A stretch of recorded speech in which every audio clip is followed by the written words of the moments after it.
Hey, thank you very much, Eric, and thanks to everybody. Kate and Julie did a fantastic job there. So to the people out there, there's really two components of this equation. It's getting your product onto the shelf, which Tracy and I are going to talk about. And Kate and Julie just told you about the other key component, which is moving your product off the shelf. You don't want it to get on the shelf and then just sit there. That is a recipe for disaster. So as Eric said, I'm Bruce Montgomery. I've been in what I call commercial operations for over 30 years, leading sales, marketing teams, business development. I've had international responsibilities, so I understand part of the challenges confronting. Something just happened to our screens. There we go. Sorry, I brought the presentation up, Bruce. That's okay. Live TV, baby. This is what we do. So anyway, we're going to cover on the agenda, next page, please.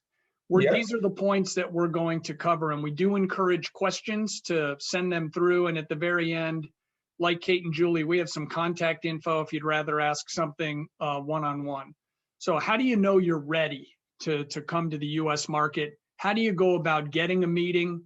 How do you develop a go-to-market strategy? We'll explain what that is and why it's important. How do you prepare for your meeting? What the retailers will expect of your brand? Kate and Julie did a really good job there. They're really counting on two things. Well, a couple of things. One, they want to know, what is your meaningful point of difference? Why are you different than the other things on the shelf? How are you going to grow their category? And we'll explain how retailers evaluate their shelf space. And then they want to know that you understand the cost of doing business with each individual retailer. We'll also talk about what to include in your presentation and kind of the magic and how critical it is to follow up successfully. Tracy, you're up. Yeah. Thanks, Bruce. Welcome, everybody. And thanks again to Kate and Julie. Great job. It was very informative. So what we're going to first talk about is, how do you know you're ready? This is a critical point, and I'm sure this is a question that everybody on this call today is probably asking themselves. But the biggest answer is, you've got to prove it online. That's the best way to really prove your concept, is to get it online, whether that's Amazon or another online e-commerce platform. The other way you can also prove it online, or prove it, is that if you've already got distribution in other countries and you can provide sales data to a buyer when you meet with them. Let's say that you're in Boots, as an example, in the UK, and you've got sales data. That's a great way to show that to, for example, if you're interested in the drug channel, show that to Walgreens, who's owned by Boots. So you really have to prove to the buyer that you've got some, traction, proof of concept, whether that, like I said, whether that's online or in retailers in your home country. The other big thing that you have to make sure you're ready for is, do you have your certifications and paperwork in order? And what we mean by that, we've helped a couple different brands come to the US. Sometimes it requires GMP certification. It requires, maybe if it's some kind of plant-based product, you've got to have USDA involved, or the FDA if you've got a supplement. So there's different certifications requirements for the type of product that you're in, that's in that specific category. Most importantly is, if you've got a warehouse here, or you're going to open up a manufacturing facility here, you've got to be GMP certified. And then the last one is, do you have your logistics nailed? This is one of the biggest things that you're going to have to prove to a buyer, is that you have your logistics all nailed down. What I mean by that is that you have your supply chain all lined out, so that you can prove to the buyer that you can supply them. The worst thing you can do, and we've seen many of different examples where a brand thought they were ready, they went into a retailer, and then they couldn't ship, or couldn't ship at all, or they couldn't ship in full. And that was just a very bad situation. No buyer wants to be in that position. So we'll get into a little bit more about what that means as far as logistics. but that's really a very key component that you have the ability to supply them. And especially if you're coming from a foreign country, you need to show that you've got a warehouse here and that you've got everything lined up. And that's whether that's your ordering system, electronic data, or they call it EDI. There's all kinds of things that are involved in getting your logistics up and running. Bruce, you want to talk about how to get a meeting? Yeah, I will. One thing on logistics, I mean, it has become even more important in COVID.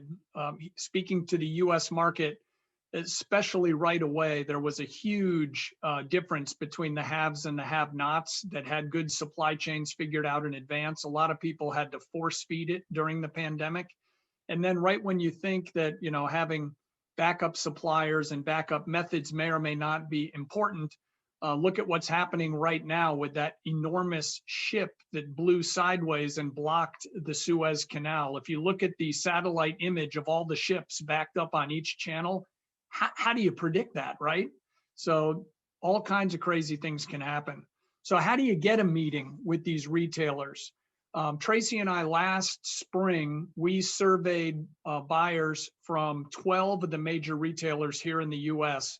And they gave us a couple of really interesting tidbits for brands that are small, emerging, or unknown in the US. One of the key things they said was that relationships matter.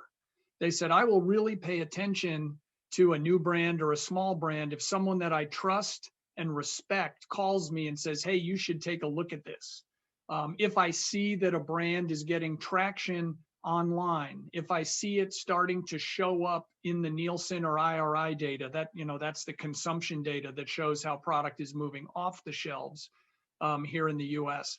Another key one is if the brand has hired a sales agent or a broker that really knows how to get things done at that account that the buyer respects. With the real big accounts here in the US, there are generally specialty brokers that specialize just in Whole Foods, Kroger, Walmart, Target, you name it. So we'll talk about this in a bit, but not every product belongs in every retailer. So we'll get into that with the go-to-market strategy. That's all I have there, Tracy. Anything to add? No, I think you covered everything that I would have. Okay. So now we're going to talk about a go-to-market strategy, and this is really I think the key. If you take away anything from our presentation today, this is the one that I would want you to take away from and really focus on, and that is developing a go-to-market strategy. And Kate mentioned this as well, how important a strategy is. And they talked about a marketing strategy, and then you've also got to have a go-to-market strategy for the retailer. This is really what this is a roadmap. It's like if you would get in your car and start driving and not knowing where your destination is or how you're going to get there. So that's really, in a nutshell, what the go-to-market strategy is. So the first thing you want to do is identify the classes of trade to pursue. And what we mean by class of trade, whether that's the drug channel, the mass channel, which is a Walmart or a Target, the food channel, the natural channel, a Whole Foods or a Sprouts. So you really want to know what class of trade really you want to go after. You can't be everything to everybody. We run into brands all the time. Well, I want to be everywhere. That's really not feasible, and it's also very, very expensive. It's just like what Kate said earlier. You can't say, I want to reach every consumer in the US. It would be very expensive to do and not a smart move. So you want to know, so what you want to do is you want to match your brand with the retailer. Give you an example. If you've got a product that's $9.99 or $12.99 or $19.99, the dollar channel would probably not be a good fit for your brand, which is looking for something in the $99 to $1.99 price range. The club channel is another one.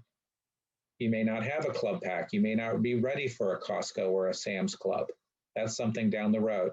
We see a lot of brands say, oh, I want to be at Walmart. Bruce and I have found in our experience, that's the last place you want to go, but we see brands all the time, starting with Walmart. There's a lot of retailers in the US that do not want to take your brand if you're already in Walmart, because the pricing then is already compressed. And then the next biggest thing is understanding the retailer's category review. What we mean by that is there's a certain time during the year most retailers review a category, whether that's water, pickles, sun care. So they have a set time during the year that they will review products in that category. Sometimes they move. Sometimes with COVID, it's been a little challenging. As an example, Whole Foods canceled all the reviews for January and February and are starting again this month in March. So everything got moved. The biggest thing here, why we say that this is so important, is they review it once per year. And if you miss that review, you'll have to wait for the following year. Some major retailers also work very far out. So for example, products that are being reviewed today at Whole Foods will not be on the shelf until March of 2022. That's how far out. Target is another retailer that works somewhere between 9 and 12 months out. And then another thing, you have to have a demand plan and a marketing plan.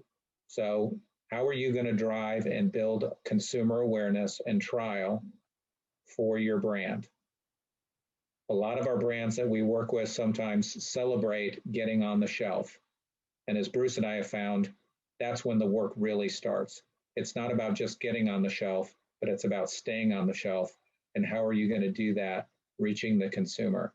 And then you've got to have a support plan or a trade plan, as referred earlier, for each individual retailer. They want to know how you're going to support them, whether that's a temporary price reduction, whether that's an ad or an in-store demo. When we get back to those kinds of things, they want to know how you're going to support the brand at that retailer.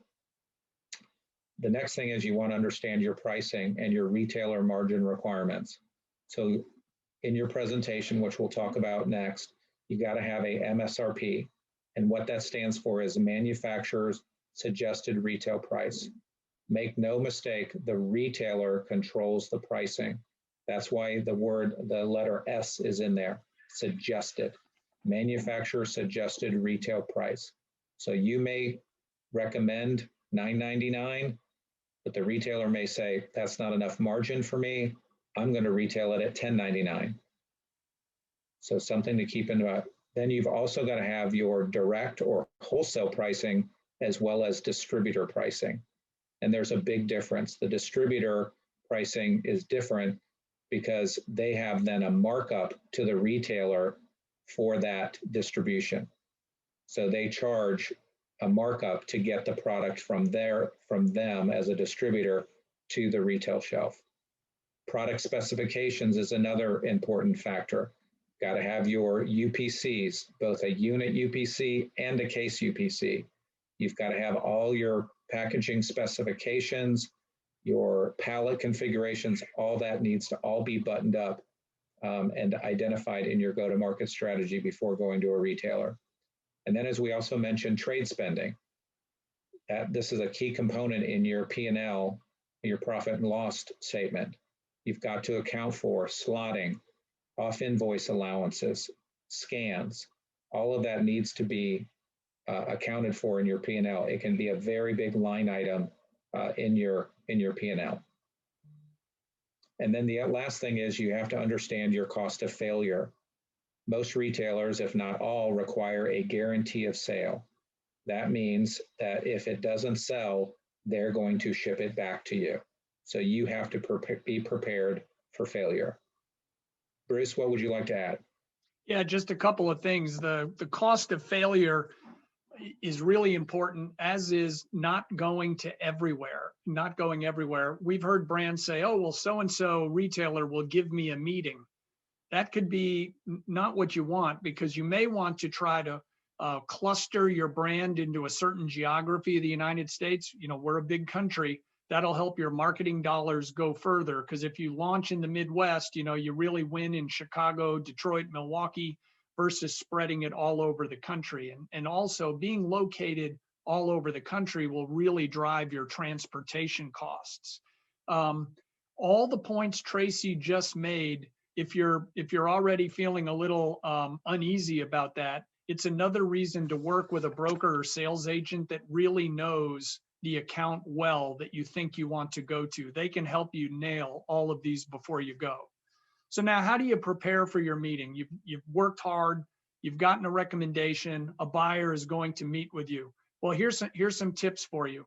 Provide an agenda in advance to your buyer, and even send an email a couple of days in advance, just saying something like, hey, looking forward to our meeting. That does two things. It moves you back to top of mind, and there's always the very small chance they forgot about it and it's not on their schedule.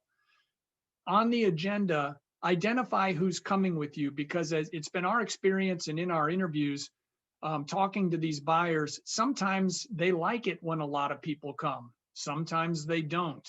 But everyone who's in that meeting should have a role to play. Very rarely is the buyer super impressed just because you bring 9 people.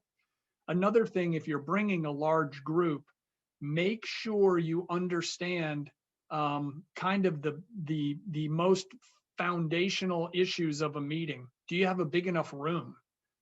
Do you know where the building even is?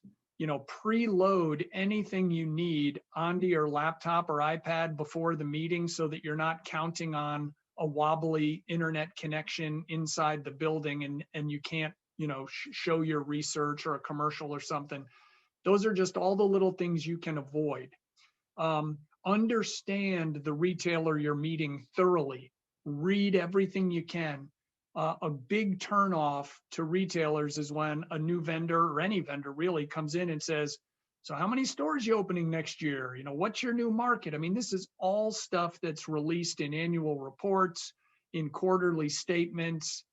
Go online and check that says media or news coverage. See what's going on. And again, Kate and Julie spoke to this one. Be very well prepared to speak to how your brand is different and why consumers will buy it. The retailers want to grow their category. So again, let's say we're talking about cookies. If their category is doing $100, just to keep the numbers easy, and you suggest cutting in 2 of your items and you project that the category will still only do $100, they're not going to do it.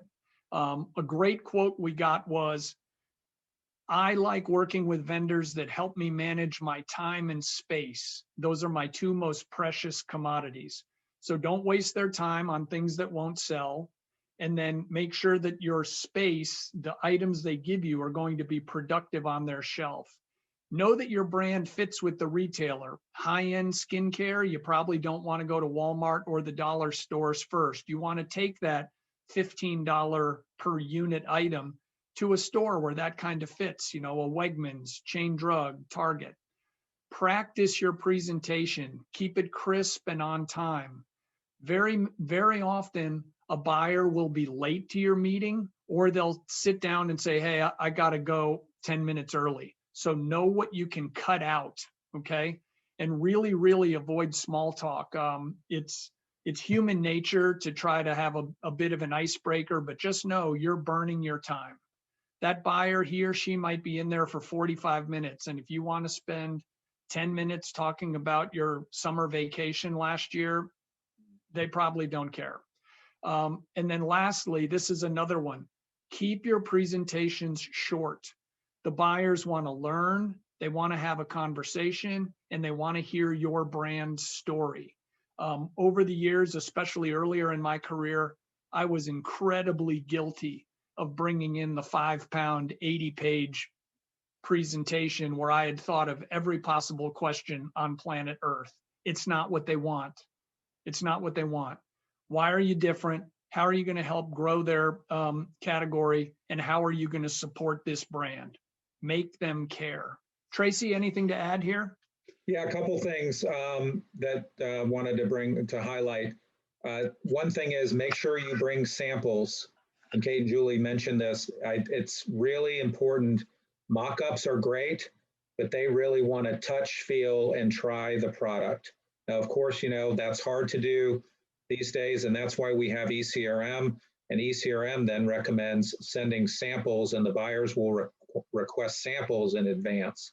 So you want to make sure that you've got, live product to share and to ship samples. That's one of the things that a buyer is definitely going to want to see. The other thing is, as far as preparation goes, you want to get into some stores if you can, before your meeting, so you can see what the stores look like, or get somebody to help you take some pictures of the store sets so you know what you're talking about. And then the last thing, when we're talking about how is the brand different, definitely want to include in your presentation a comparison chart. This is my brand. I'm organic. I'm non-GMO. I have a few ingredients. And then here's how the competition stacks up. I think that's a key component of the presentation that you definitely want to make sure that you include. Hey, two other quick things there that Tracy touched on. The reason that this sample is important, especially a live one in final packaging with a final UPC code, especially if you're a small emerging brand or one that would be new to the US, the buyer wants to know it's real. Mm-hmm. They want to know you're real. Mock-ups, they don't want to get burned and be like, gosh, are these guys just kind of checking it out to see if they could get this in? So that's important. And the other thing, getting into stores is critical. And here's a tip. Don't go to the store right across the street from headquarters as your only store check. Very often, the stores closest to headquarters are kind of test stores so that senior executives, those men and women, can go out and see, new shelving, new lighting. So if you only go to the store right across the street from, Walgreens, they're going to know. Okay, so you want to get into some stores. And this is another thing where your sales agent or broker can help. They could say something like, hey, look, the 20 stores in Metro Detroit, they're testing new shelf sets for cosmetics. And we're hearing that the new shelf sets are working out well. That's the gold that proves you've done your homework. Sorry, Tracy, next slide, please. Yeah, not a problem. Okay, there we go. So what, next slide, we're going to talk about what does the retailer expect from your brand. And this kind of leads also into how you handle yourself when you're in the meeting. So a couple key points here is, one is you want to be highly organized. You've got your copies of your presentation, or with ECRM, you want to make sure that your presentation is all ready. It's uploaded, onto the system so that you're all ready to go. Don't read your deck. This is a big one. They want to have a conversation. They want to know your story. And again, it's going to have to be concise and direct, not a lot of small talk. Really, you need to have an elevator speech on your brand story, so that when what I mean by that is, if you get into an elevator and you're going to the 5th floor, between floor 1 and 5, in a minute or less, you can tell your brand story. But buyers really enjoy and want a conversation when you have the opportunity to do that. The other thing they want to know is, how does my brand add to how does your brand add to the category? They're looking for incrementality. How are you going to grow my category?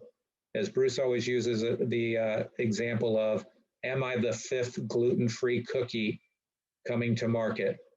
I will tell you, the buyer's probably not going to get very excited about that unless you have a clear point of difference, as we mentioned before.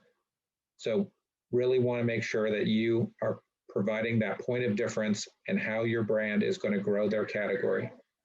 As Bruce mentioned, they have two things that buyers are looking for. How can you help me manage my time and my space? Those are the two critical components of what the buyer is looking for. And then in the buyer interviews that we did back in the spring of last year, two things came really to mind. These were key points we wanted to share with you. One buyer said, a meeting with a supplier is successful if I learn something and have follow-ups.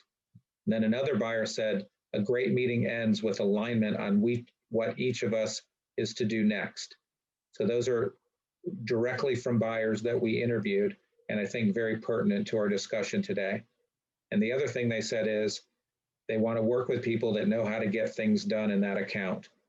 And as Bruce mentioned, whether that is a broker or, or you've got a team of support people that understand how to, upload new item forms, create or complete new vendor forms, you've got to have a team around you that can help you get things done. So Bruce, anything to add there? Yeah, two quick things. So Tracy's point there at the end cannot be emphasized enough. We had multiple senior buyers at big retailers say that products that they accepted failed because the little brand or the new brand to the US couldn't get the paperwork done to get into the system, get promotions loaded, and they ultimately had to boot them out because they just couldn't get organized and get the work done.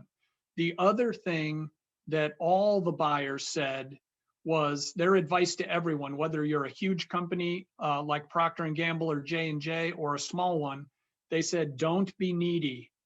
If I hear that my support staff is always helping the same manufacturer all the time with stuff no one else needs help with, that does not go over well. And they said, I'm going to remember that. I'm going to remember that they're not working with people that are versed and competent to get things done in my building. So you've worked really, really hard, and now you're dropping your opportunity at the last minute because you can't figure out the system. So don't cut corners on working with those who know. Moving on, what to include in your presentation. Some of this we've already said, but this first one, we're going to keep saying it because we've heard it over and over. Keep your presentation short. For those of you out there that are founders or the CEOs, do not tell your people to go into their US retailer with the 80-page deck. It'll be a horrible failure. Keep it short. Some of the buyers said that they take notes on the deck, and if at the end of a meeting they've made no notes or made no little marks that something is worth following up on or was interesting, they said as soon as they get back into their part of the building, they just drop it into the shredder. Done, game's over. Kate and Julie talked about this, provide category insights. Again, many buyers know the category very well, so you don't need to go in super depth there, but you need to show you know what you're talking about. But the parts to really dig in on are why you're different and what part of this category you're going to serve that's underserved, or what part of the category are you going to develop further. Again, we've talked about differentiation. You need to have your go-to-market strategy in there. If not laid out as a go-to-market strategy, all those components. If you have 19 SKUs in your line, don't go in there asking for 19. That's going to be a no. Figure out what is a manageable number of SKUs to take into that retailer that you can support well, that will get the velocity so you're selling at a fast enough rate where the retailer is pleased.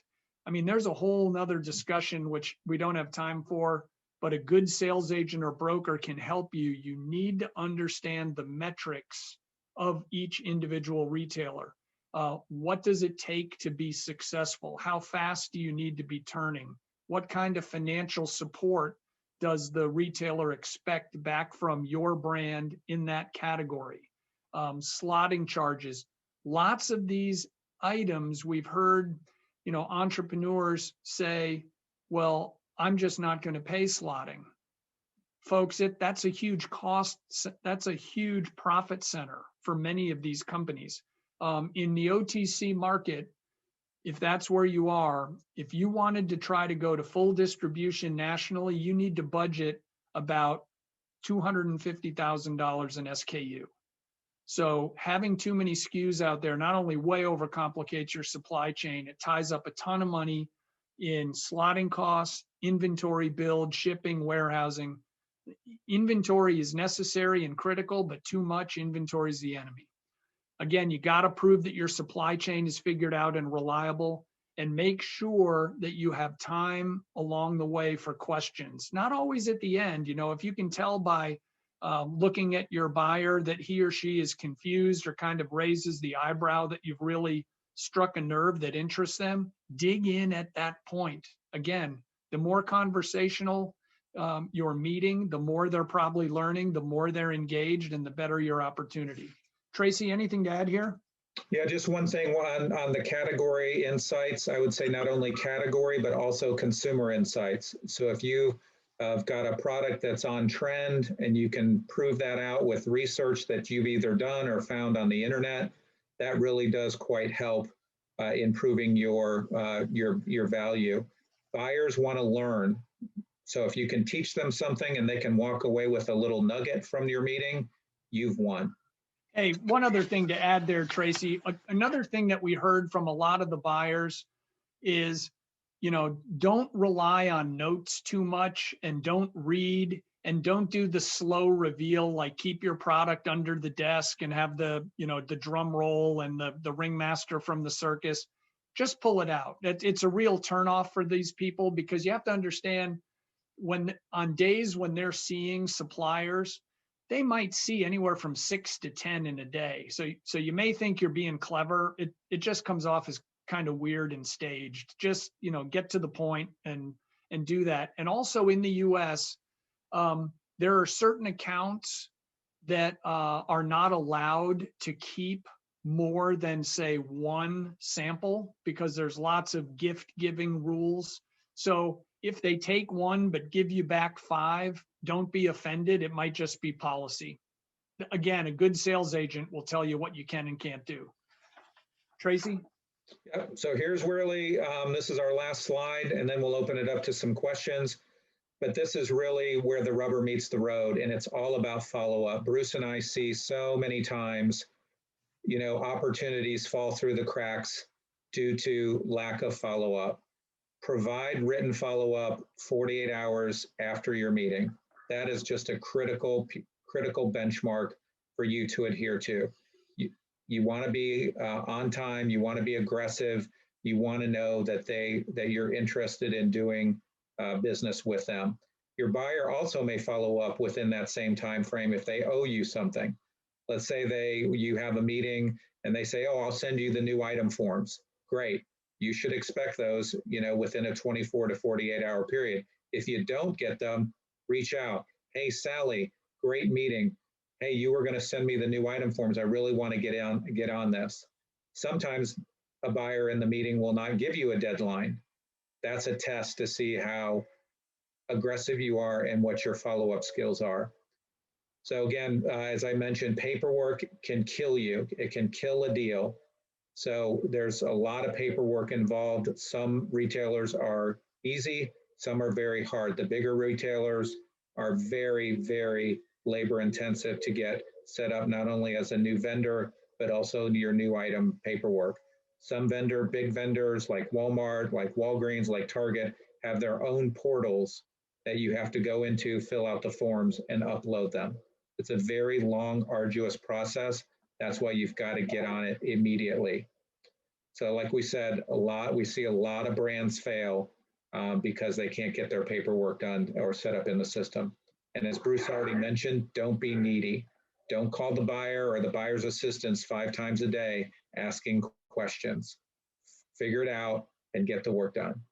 Hey, another thing to add here, folks, is, again, as Julie and Kate said, the U.S. is a big country, and a lot of our retailers have a lot of stores. If you've gone and you've gotten the meeting and your meeting's gone well, and they're going to accept you, unless you're a bigger company that's super well financed and your supply chain is bulletproof, fight the urge to put in too many SKUs right away in too many stores. Working with a brand right now that got accepted into Walmart, and they're not that big, and Walmart took 3 SKUs in all stores. On the one hand, it's a massive order. On the other hand, it absolutely decimated their cash position, stressed their production like crazy, and I'm just not sure the brand is mature enough yet in its life that being in 4,000 plus stores was the best move for them. Too late now. Lots of candles are lit and prayers, but Sometimes it's better to scale in and do that 400 store test, prove it, learn what did and didn't work with that retailer. Hopefully you're way above the hurdle rate. The next time you go in, you expand that to maybe 800 stores. You can kind of control the geography to control your shipping costs, et cetera. So really think through being accepted into all stores. Sounds fantastic, but it can be a tremendous burden too. Tracy? Great. Well, that concludes our presentation. Thank you so much. Here, I know that Eric will be sharing this. This is our contact information. And Eric, we got some questions. Yeah, we have some questions. So, yes. So what would you recommend for margin rates for importers, wholesalers, and retailers? Ooh, I'll go first here. So for retail in the US, your margin is really going to vary by category and by retailer. Okay. And as Tracy said, if you have a distributor involved, so if you're selling a natural product into Whole Foods or Sprouts, it's nearly impossible to service them directly. So now you're going to have to go through a KHE or a UNFI, and they're going to have their distributor markup. If you're shipping into the US, I would encourage you to interview a bunch of different distributors and get a feel for rates, or talk to colleagues of yours that already distribute. It took us a long time at one of my previous employers to find distributors down into South America that we could trust, that we could pay a fair wage to, and they would execute on time.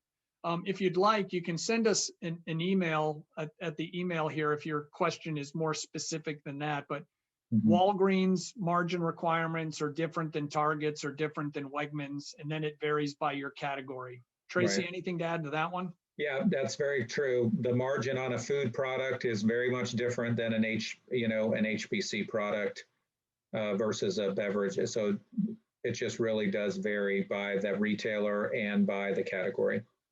It's exactly right. Great. Hey, Eric, one other thing on the margin. Sure.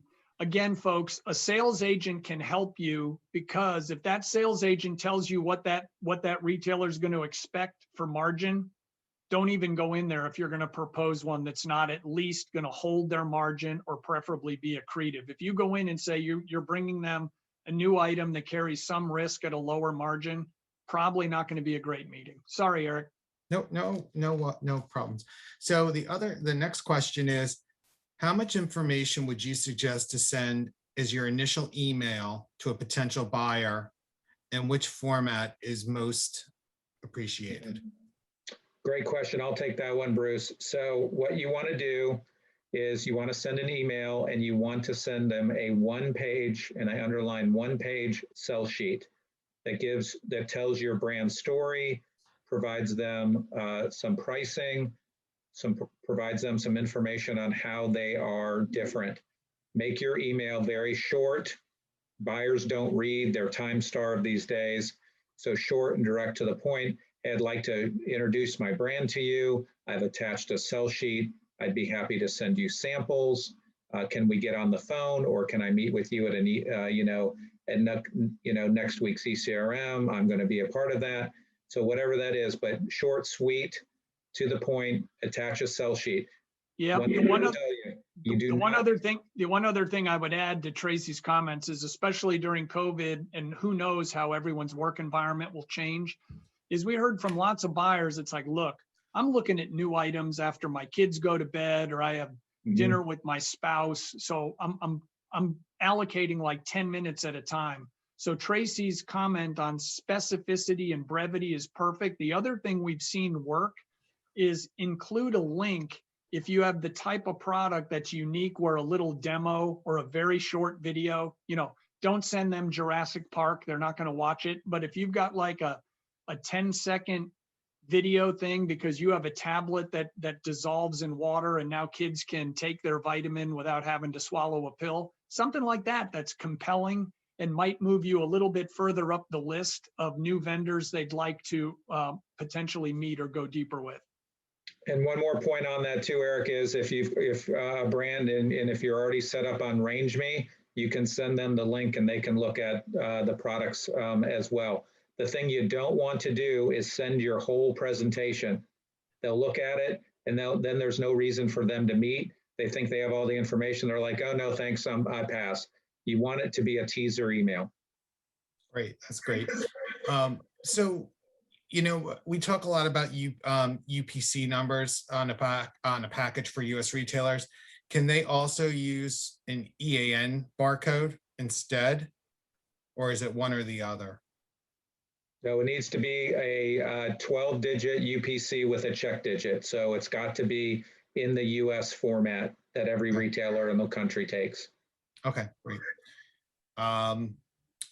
So from an ECRM standpoint, I won't answer this question, but I have an answer for it. But I'm going to ask you guys, what's the best way to make a first contact with a buyer? Send them an email, then make a call directly, go to headquarters and get information. So they're asking, you know, basically, how do you get to connect with a buyer for the first time? Well, that's a good one. You teased me, Eric, so I'm curious to your answer. But I'll tell you the ECRM tools of allowing buyers the efficiency to meet many vendors in one session or environment, that's been very impactful. Remember what we said right up front. A good way to get an intro to a buyer is have an intermediary, someone that they know and trust, someone that they have a relationship with that says, hey, you guys should really take a look at this product. You know, it's really well done.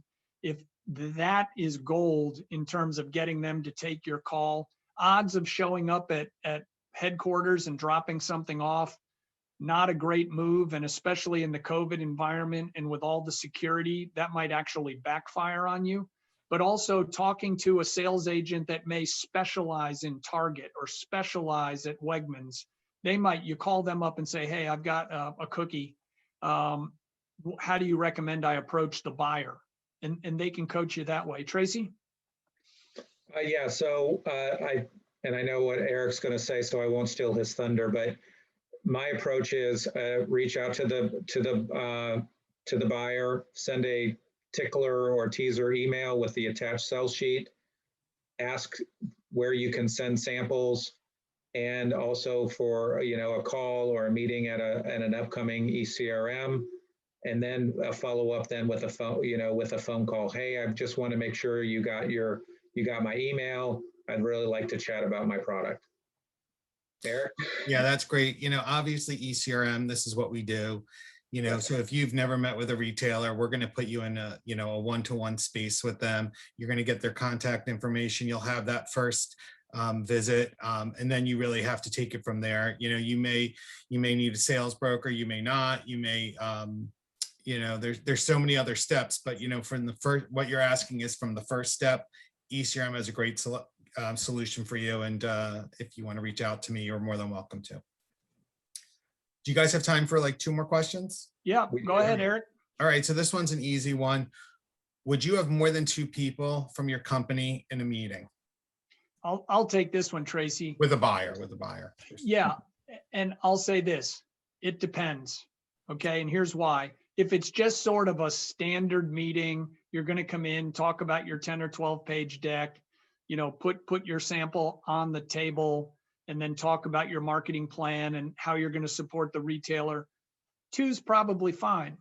But if you're doing something like a drug, or one of the examples Kate and Julie gave from earlier, a skincare product that does something unique, you might want to have an R&D person there. What you don't want is just bodies showing up to sit there like potted plants. Everyone in the room needs to have a role. So if they can add value, good.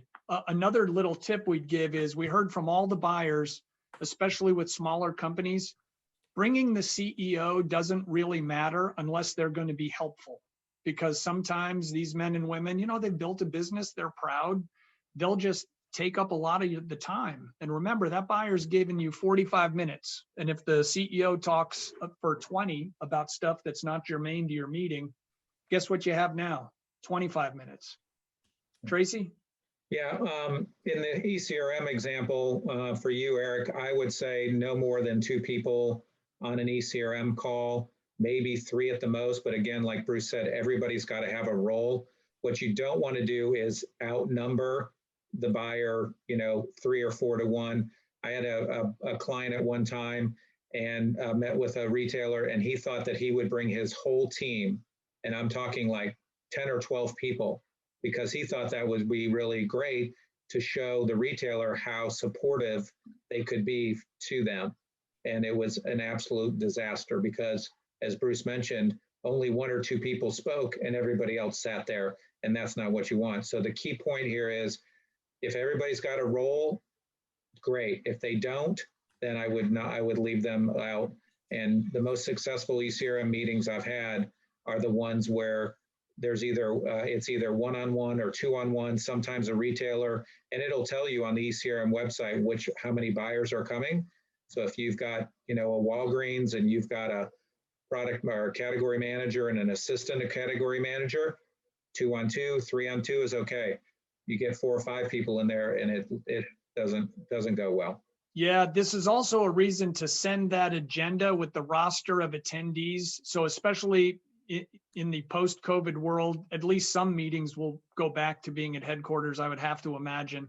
But we heard from several of the buyers that if they didn't have that agenda or roster of who's attending, and they went into a meeting room and suddenly there were 5, 6, 7 people sitting there and they didn't know that, one of the guys, his direct quote was, "That immediately puts me on alert." So you don't want them feeling uncomfortable before you even start. All right, and our last question is an easy one for you guys. Is slotting a must in all US retailers? Slotting fees. Well, you can try to negotiate around it. Sometimes you can swap out free goods. So like a retailer might say, I want 4 pieces per store for free. So, and then depending upon how you log things with your finance team, I'm sure that the rules, they keep changing.